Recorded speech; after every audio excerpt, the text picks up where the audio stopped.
Geben Sie zur Anmeldung Ihren Benutzernamen oder Ihre E-Mail-Adresse und Ihr Passwort ein. Klicken Sie auf Anmelden. Sie werden zum Firmencockpit weitergeleitet. Um zur Liste der News zu kommen, klicken Sie bitte auf News. Um neue News anzulegen, klicken Sie bitte auf Neue News.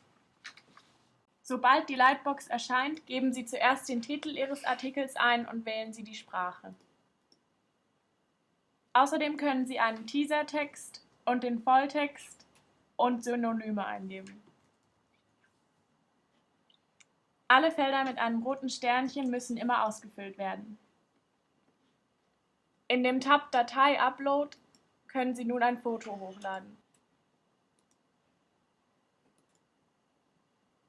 Klicken Sie anschließend auf Speichern. Ihr neu angelegter Artikel erscheint dann in der Newsliste. Um zurück zum Firmencockpit zu gelangen, klicken Sie bitte oben links auf den blauen Pfeil. Um sich nun auszuloggen, klicken Sie auf den blauen Abmelde-Button. Nach dem Ausloggen werden Sie automatisch wieder zur Anfangsseite geleitet.